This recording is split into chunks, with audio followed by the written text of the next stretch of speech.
Hi there, lovely. Today, I just want to talk to you about something that I don't think gets talked about that often in regard to a tactic that is very good for helping you stay sober in the long term. For those of you that don't know me, my name is Jules. I work with midlife women who are grey area drinkers, and I support them to give up using a framework that I call most loving thing. And if you are on the channel, you'll see that I talk about this all the time.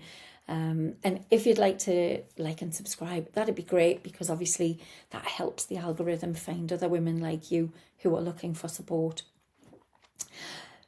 Back to the topic at hand.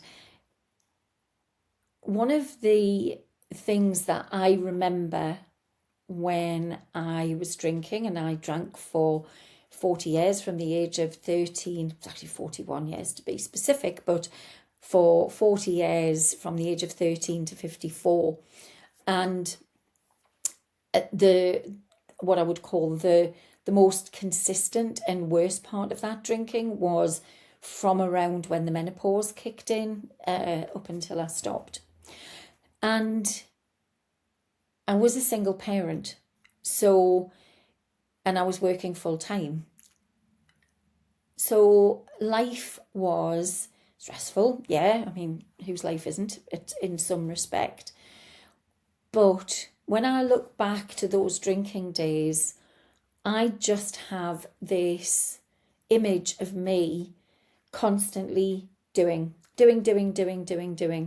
I had, because I knew I was drinking, I started to become this uber perfectionist. The house had to be immaculate. The children's food had to be healthy and well balanced. You know, they had to go to bed at certain times because it was good for them. And I missed out on so much time with them.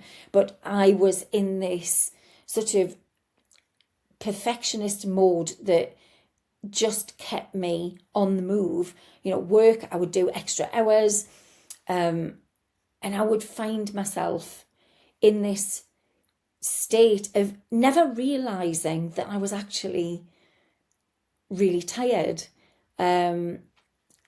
because I would wake early in the morning, make sure the kids were fed and they had clean clothes on for school.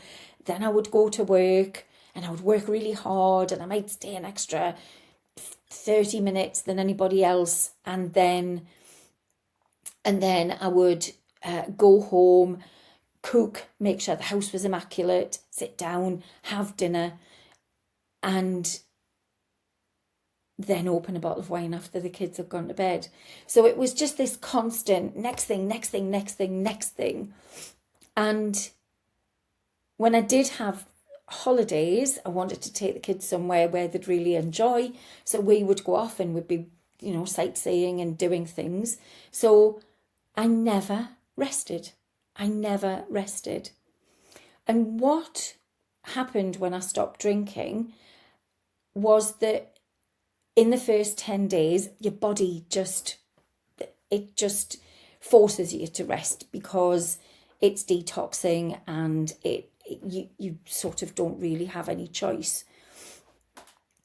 But what I discovered over time was that I found myself more often just stopping at random times of the day and just having a cup of tea and not doing anything, or going for a 30-minute walk that I would never have done normally. And that was so restful. And when I started working with women, I started asking them, what do you do to relax? And many of them couldn't give me an answer. That was very often, we wouldn't really get any kind of sort of clear answer. And so we would explore, well, what could you do and when could you do it? And what I found was, if you plan at the beginning of the day that you are going to do something that will help you relax at the end of whatever day you've had, that is intentionally just for you, then you have a real opportunity to do self-care that makes you feel like you're doing something great for yourself that doesn't have anything to do with alcohol. And it's got so many benefits, because you will, get the benefit from the relaxation, but you'll also get the benefit from doing something that gives you that pause to think for yourself, like, oh, I'm not drinking, I'm doing this, and it feels good. And those daily 15 minutes, maybe it's a cup of tea, maybe it's meditation, maybe it's taking the dog for a longer walk, and maybe whatever it is that you do can start to make you feel like what you're doing is really good for yourself. Because I know, as women, once we get on this treadmill of doing with alcohol, it can feel incredibly relentless, and there's often no idea of an end in sight. And there is this sort of low grade exhaustion that is always there, but you can't ever do anything about, because alcohol is always draining you. And when I created my 10-day reset course for that first 10 days, I will always ask for feedback, but particularly in the beginning, because I wanted to make sure it was working. And one lady very kindly wrote back to me, and what she said was, I thought was really interesting, was that she identified that I seem to find it very difficult to relax. I'd rather do everything myself than ask for help, which leaves me constantly exhausted. This course really focuses on giving yourself permission to relax, that it's normal and a right way to get the best out of yourself. I don't advocate the willpower, day counting way of giving up alcohol. I advocate that, exactly that. Sorry, I'm pointing because I've pasted the words there so I could see them.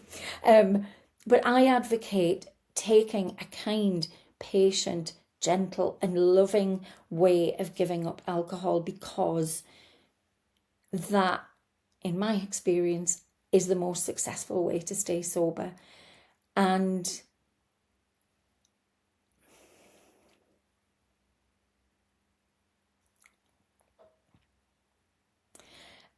if you'd like to get a flavour of what that 10-day course is about, there's a link below to a free version of day one, and you can check that out there. As always, be loving, be kind to yourself. Do the most loving thing for yourself that you possibly can. The most loving thing will never be to drink alcohol, and it will always be to be kind to yourself. So please check it out. The course link is below, but you can get day one for free, and hopefully I will see you on the other side. Lots of love.